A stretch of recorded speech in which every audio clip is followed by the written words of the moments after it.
तटकरे साहेब हा धुरंधर राजकारणी म्हणत माजी सभापती महादेव पाटील यांचा राष्ट्रवादीला जय महाराष्ट्र. म्हसळा तालुक्यात राष्ट्रवादी पक्षाला जोरदार धक्का मिळाला. तटकरे साहेब हा धुरंधर राजकारणी म्हणत माजी सभापती तथा राष्ट्रवादी काँग्रेस पार्टीचे जिल्हा चिटणीस महादेव पाटील यांनी आपल्या सर्व पदांचा राजीनामा देत पक्षाला अखेरचा जय महाराष्ट्र केला. महादेव पाटील हे म्हसळा तालुका हिंदू समाजाचे माजी अध्यक्ष तथा म्हसळा पंचायत समितीचे माजी सभापती होते. त्यांनी जिल्हा परिषद सदस्य म्हणून देखील काम पाहिले. पाटील यांच्यासारख्या सामाजिक व राजकीय अनुभवी व्यक्तीनं राष्ट्रवादी पक्षाला सोडचिठ्ठी दिल्यानं पक्षाला धक्का बसलाय. श्रीवर्धन दिव्यागार म्हसळा येथील पराभवानंतर राष्ट्रवादी पक्षाचा हातातून हळूहळू श्रीवर्धन मतदारसंघ निघत चाललाय. याला पक्षातील काही लोक जबाबदार असल्याचं बोललं जात आहे. मत माझं असं आहे,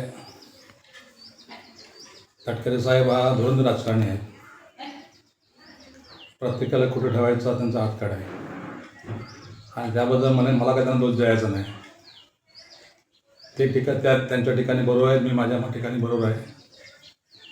पण मी राष्ट्रवादीकडे बरंचसं माझं मार्गेन पॉवर त्यांना मी दिले सुरुवातीपासून. 2003ला मी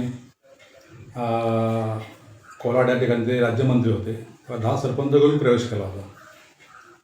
त्यानंतर पुन्हा 2009ला निवडणुकीच्या 1 महिना अगोदर प्रवेश केला आणि माझ्या शिवधन मतदारसंघामध्ये पहिला मी सैनिक असेल.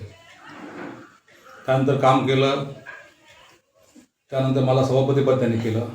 सेकंड टायमाला मला जिल्हा परिषद 17 दिलेलं आहे आणि आताही मला संधी पाहिजे होती. 2025 ती संधी मला दिली नाही.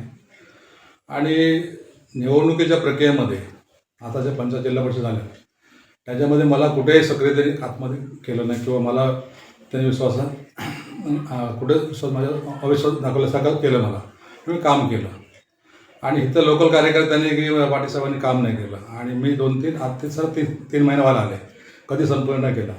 याचा अर्थ त्यांना की आता पक्ष मोठा वाढला आहे, त्यामुळं आमच्यासाठी आवश्यकता नसते. आणि मिळून मी शिवसैनिक आहे, बाळासाहेब ठाकरेंचा मी शिवसैनिक आहे. आता मी कोणत्या पक्षात जाण्याचा निर्णय नाही घेतला आहे, परंतु राष्ट्रवादी काँग्रेस पक्षाच्या जिल्हा सरचिटणीस पदाचा मी राजीनामा दिलेला आहे आणि मी सध्या टेबल राहणार आहे, न्यूट्रल राहणार आहे. योग्य वेळी मी निर्णय घेईन.